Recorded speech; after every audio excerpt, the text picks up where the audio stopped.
Sebelum kelompok kami melakukan presentasi, izinkan kelompok kami untuk memperkenalkan diri. Muhammad Kiki Januar,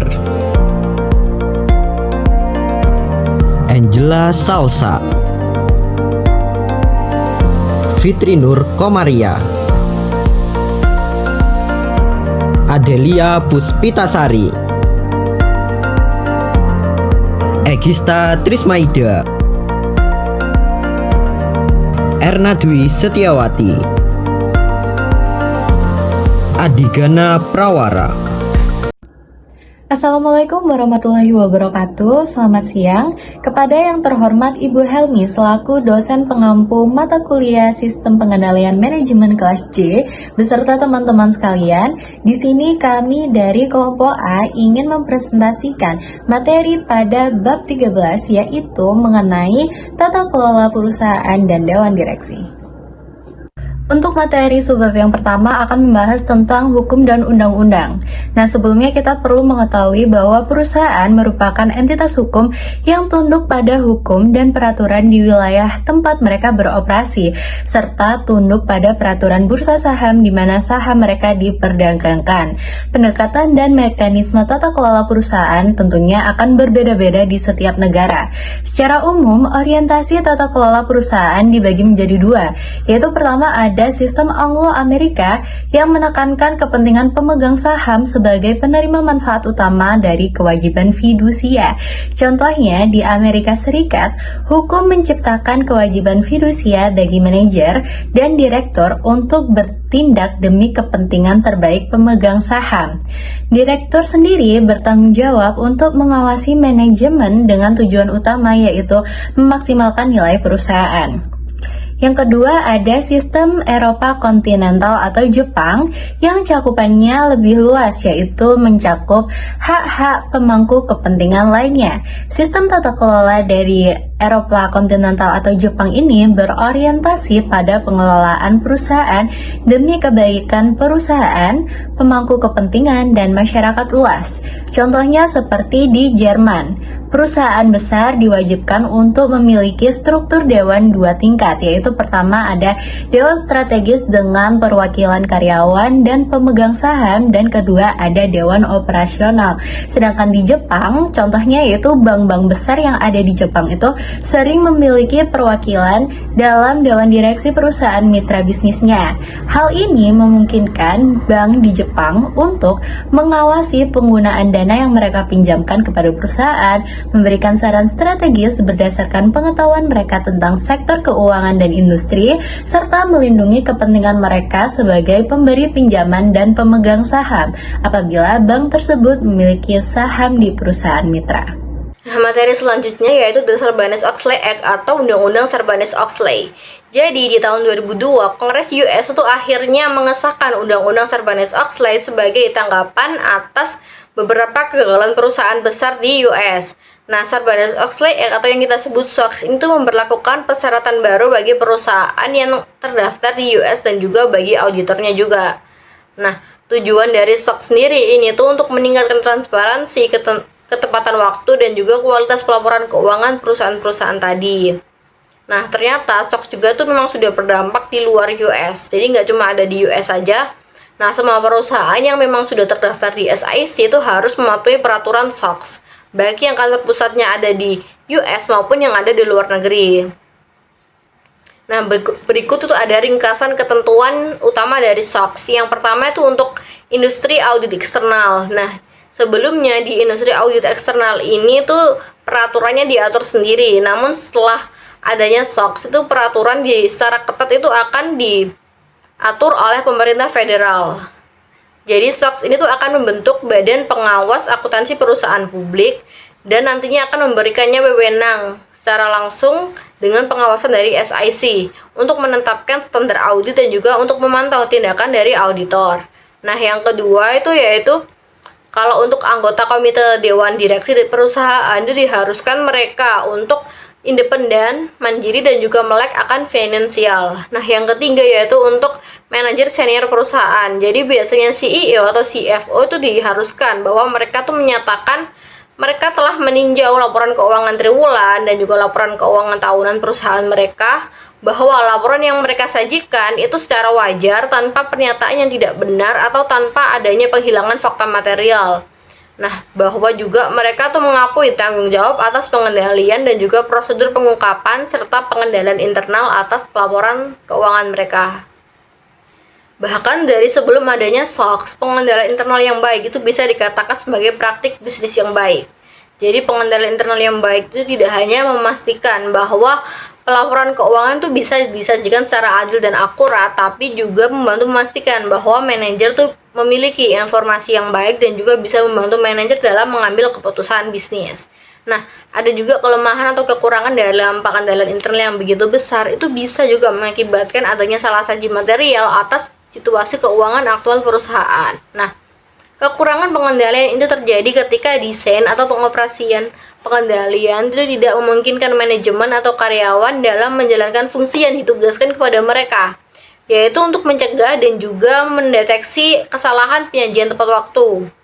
Biasanya kekurangan desain itu terjadi ketika pengendalian yang diperlukan untuk memenuhi tujuan pengendalian itu tidak ada, atau bisa juga ketika pengendalian itu yang dirancang itu tidak ada. Jadi tidak dirancang dengan baik. Jadi meskipun pengendalian itu beroperasi sebagaimana yang dirancang, tapi tujuan pengendalian itu tidak selalu terpenuhi.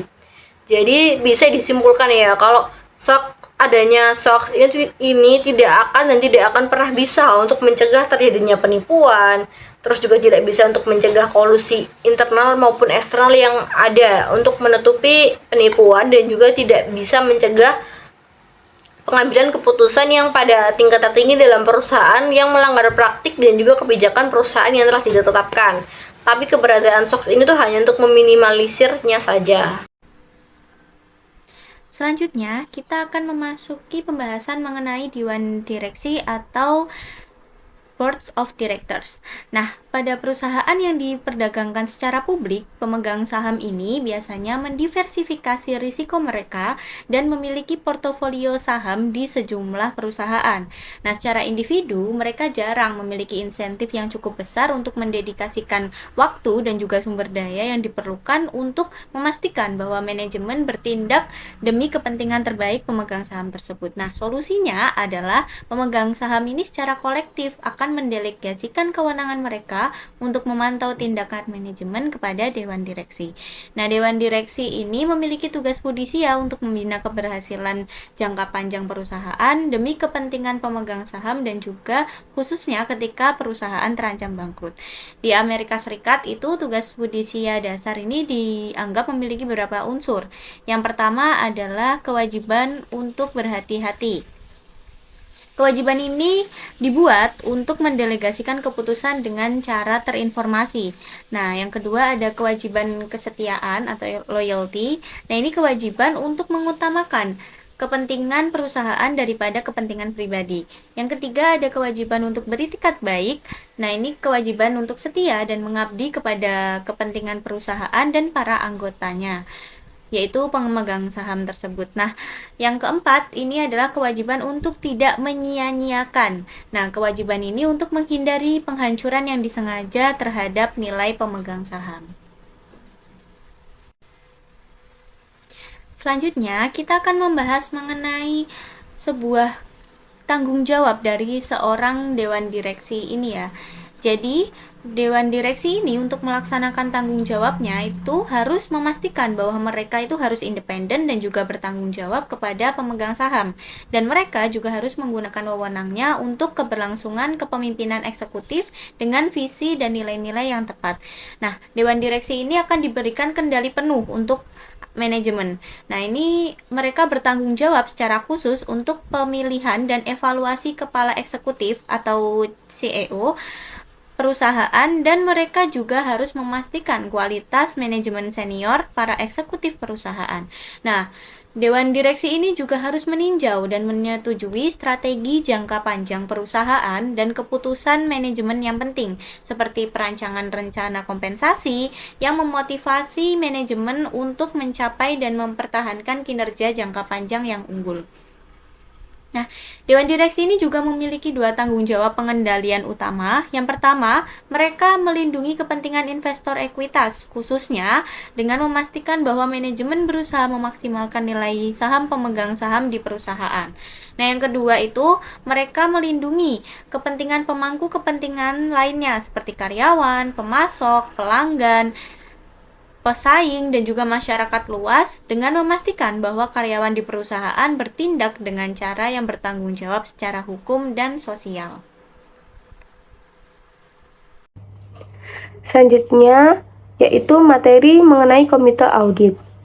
Yang pertama ada pengertian. Pengertian komite audit adalah sekelompok orang berjumlah 2 atau lebih yang dibentuk oleh Dewan Komisaris serta bekerja sama dalam melaksanakan tugas dan fungsi Dewan Komisaris. Salah satu tugasnya yaitu memastikan efektivitas sistem pengendalian internal dan memberikan pengawasan independen atas proses pelaporan keuangan perusahaan. Komite audit diharuskan terdiri dari direktur luar non-eksekutif atau direktur independen dengan persyaratan lebih lanjut bahwa mereka memiliki pengetahuan mengenai pelaporan keuangan dan telah profesional di bidang keuangan. Lalu, tujuan dari komite audit. Tujuan yang pertama untuk menjadi pengawas yang terinformasi, waspada, dan efektif atas pelaporan keuangan dan sistem pengendalian internal perusahaan.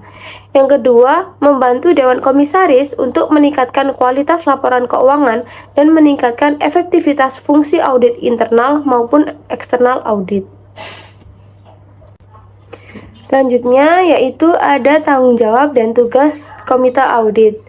Tanggung jawab yang pertama yaitu komite audit menetapkan prosedur untuk menangani pengaduan terkait masalah akuntansi, masalah audit, dan pengendalian internal, termasuk prosedur untuk penyampaian keluhan secara rahasia dan anonim oleh karyawan terkait praktik akuntansi yang meragukan.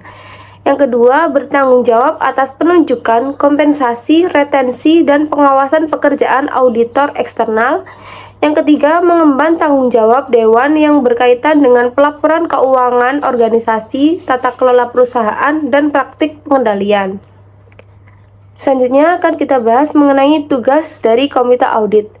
Tugas yang pertama yaitu meninjau semua informasi keuangan, meninjau laporan keuangan interim dan tahunan. Yang kedua, bersikap proaktif, berpartisipasi dalam menetapkan kebijakan dan memantau kode etik perusahaan dan kepatuhan terhadapnya. Lalu yang ketiga, menjamin akses ke sumber sesuai kebutuhan, seperti untuk menanggapi krisis atau melakukan kegiatan khusus investigasi. Yang keempat, menangani masalah nyata dalam mengembangkan praktik pengawasan dan manajemen yang efektif. Yang terakhir, yang kelima, yaitu mendiskusikan dengan auditor independen penilaian kualitatif mereka tentang kesesuaian bukan hanya penerimaan, prinsip akuntansi, dan praktik pengungkapan keuangan organisasi. Selanjutnya adalah komite kompensasi, yaitu bagian dari Dewan Direksi yang bertanggung jawab untuk mengawasi kebijakan kompensasi perusahaan, terutama kompensasi eksekutif. Tujuannya adalah untuk memastikan bahwa program kompensasi adil, menarik, dan mampu mempertahankan serta memotivasi para manajer untuk mencapai kinerja jangka panjang yang unggul. Komite ini umumnya terdiri dari direktur independen dan seringkali dibantu oleh konsultan dari luar untuk memastikan bahwa paket kompensasi yang ditawarkan konsisten dengan praktik industri dan sejalan dengan tujuan perusahaan.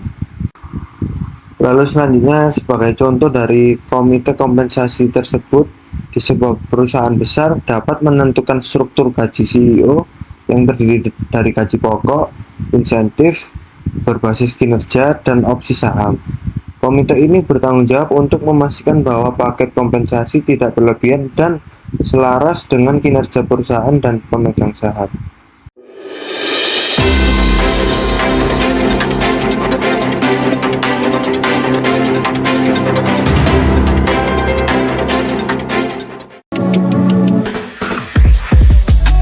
Setidaknya ada 6.000 warga di Timika, Papua yang terdampak kerusakan lingkungan akibat limbah tailing yang berasal dari PT Freeport Indonesia. Persoalan ini dibahas dalam rapat dengar pendapat umum Komisi 4 DPR RI dengan DPR Papua dan aktivis di gedung DPR RI pada Rabu 1 Februari 2023 kemarin. PT Freeport disebut membuang lebih dari 300.000 ton limbah tailing ke sungai setiap harinya yang berdampak ke 3 distrik, yakni Agimuga, Jit, dan Manasari. Akibatnya sungai tercemar, krisis air, ikan dan sumber makanan lain mati hingga penyakit kulit menular dan mematikan. Kami menemukan terdapat persoalan di areal Freeport terkait dengan pendangkalan yang terjadi di muara-muara sungai yang ada di dalam areal Freeport maupun yang di luar dari wilayah yang diizinkan untuk pembuangan tailing yang kemudian menyebabkan masyarakat di 3 distrik di Kabupaten Mimika, yaitu Mimika Timur Jauh, Jita, dan Agimuga mendapatkan dampak dari pembuangan sungai yang membuat mereka pertama kehilangan mata pencaharian. Perwakilan masyarakat Mimika meminta agar segera dilakukan tindakan hukum terhadap Freeport, sekaligus melakukan pemulihan atas kerusakan lingkungan hidup tersebut. Limbah sisa aktivitas tambang PT Freeport selama puluhan tahun terbawa melalui sungai-sungai di Mimika bahkan ke laut. Akibat pencemaran limbah tailing ini terjadi pendangkalan di muara-muara sungai, baik yang ada di dalam area Freeport maupun di luar. Jadi esensinya adalah ada beberapa wilayah di areal Freeport yang mengalami problem lingkungan akut, ya kan? Hilangnya habitat hidup manusia karena tercemarnya sungai, terjadi pendangkalan, matinya seluruh sumber protein hewani dan nabati bagi masyarakat sekitar, serta semakin hilangnya akses masyarakat keluar, sehingga berdampak pada semakin mahalnya biaya hidup, termasuk biaya transportasi yang di dalamnya ada ancaman serius penyakit yang akan diderita oleh masyarakat. Wakil Ketua Komisi 4 DPR RI Deddy Mulyadi memastikan akan segera memanggil pihak terkait, mulai dari Bupati, Gubernur, Dewan, Kementerian LHK, Kementerian Kelautan dan Perikanan, dan PT Freeport Indonesia. Langkah selanjutnya, Deddy akan memanggil pihak terkait untuk dimintai keterangannya.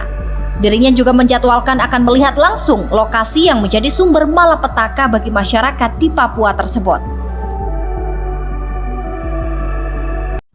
Baik, video tersebut menjelaskan terkait kasus pencemaran lingkungan yang dilakukan oleh PT Freeport Indonesia. Kasus ini terkait dengan pembuangan limbah tailing yang mengandung bahan berbahaya ke Sungai Papua yang mengakibatkan kerusakan ekosistem.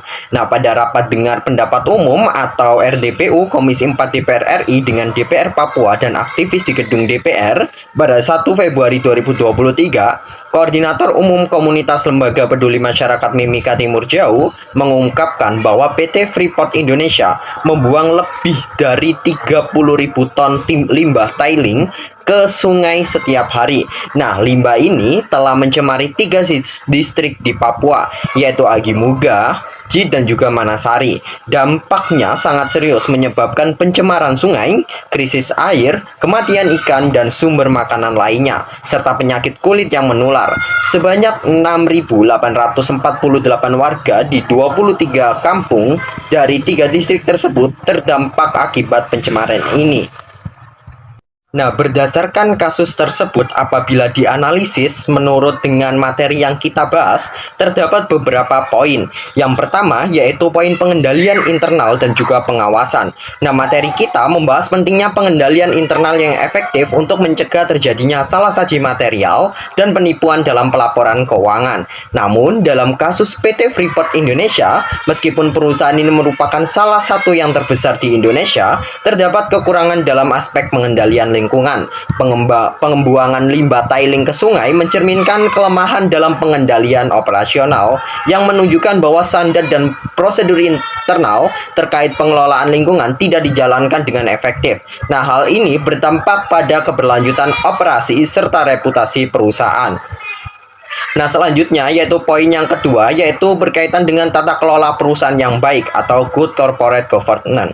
Nah, materi kita juga mau menggarisbawahi pentingnya tata kelola perusahaan yang baik, termasuk adanya komite audit yang bertanggung jawab atas kepatuhan terhadap standar operasional dan juga lingkungan.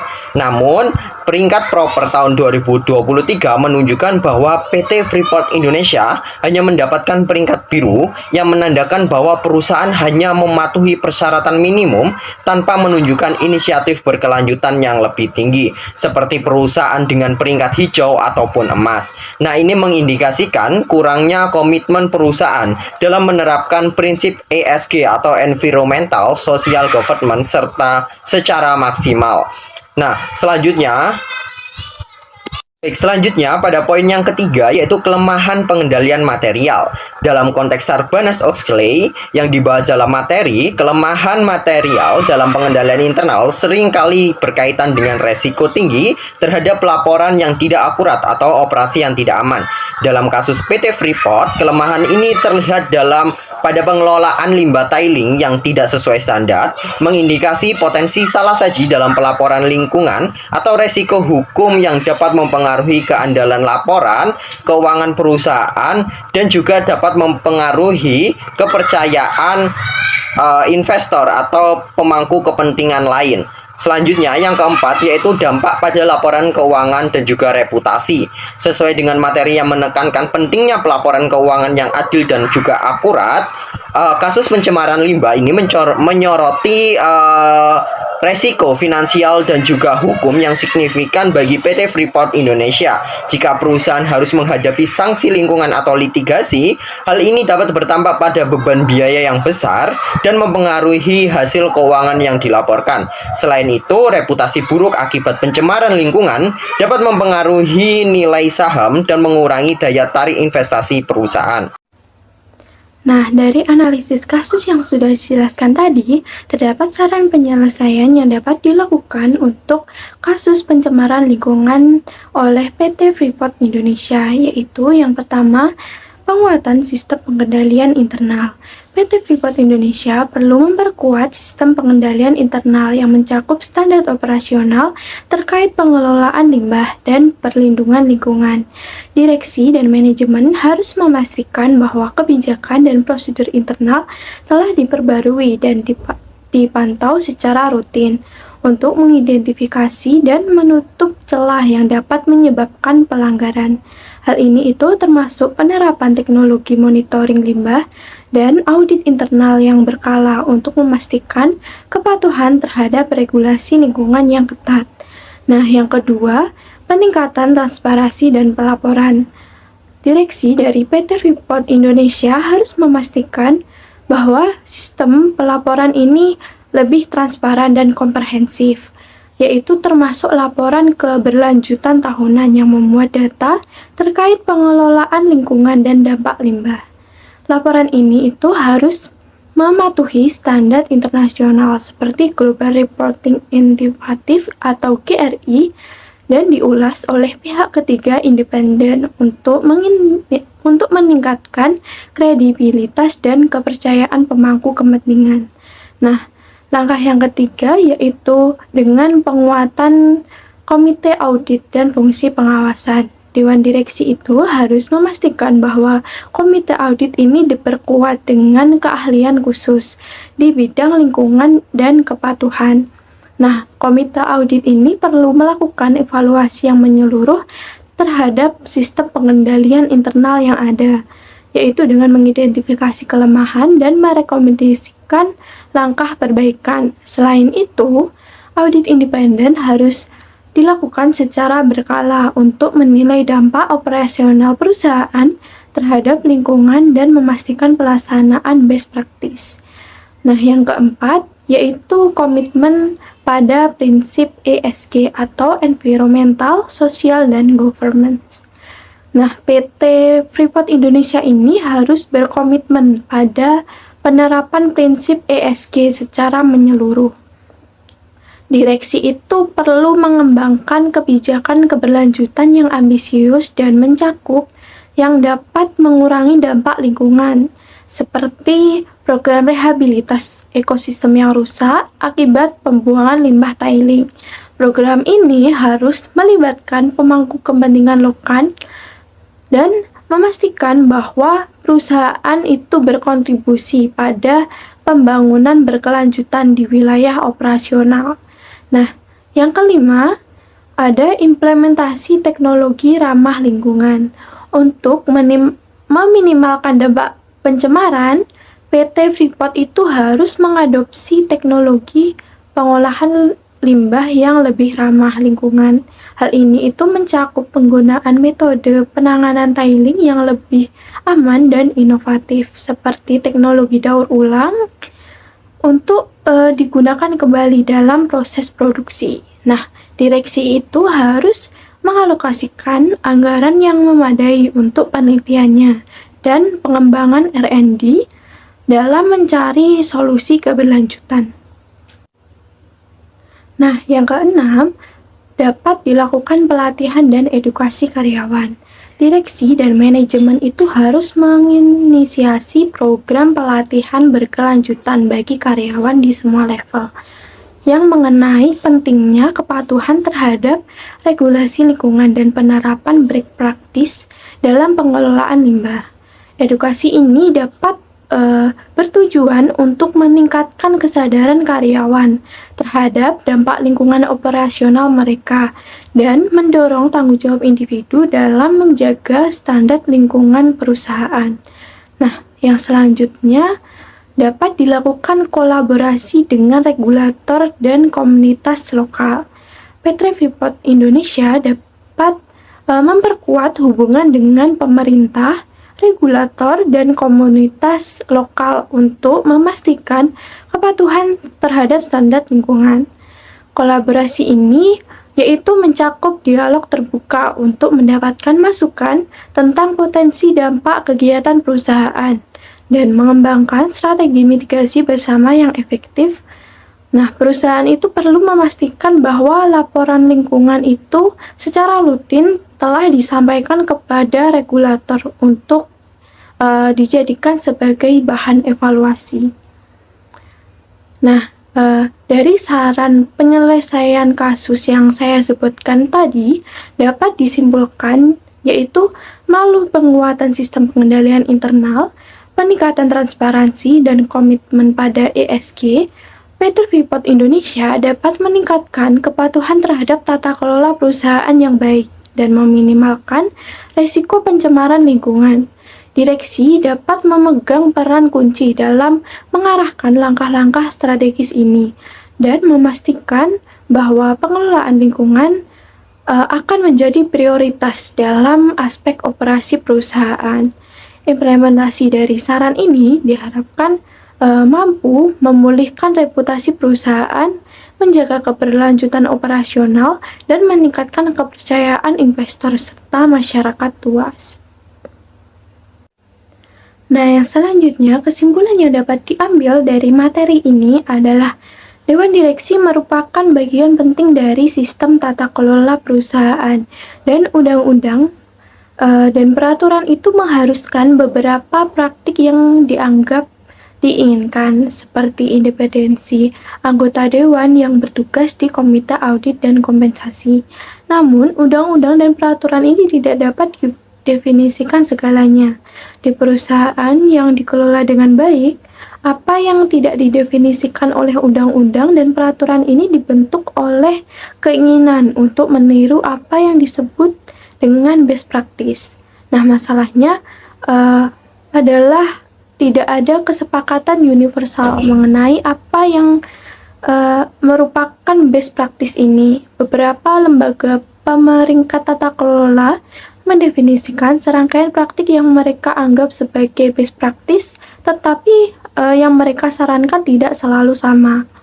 Meskipun Dewan Direksi ini penting, ada beberapa batasan terhadap apa yang mereka lakukan. Hal ini merupakan hal yang umum untuk menyalahkan dewan direksi ketika perusahaan mengalami penyimpangan atau pelanggaran etika.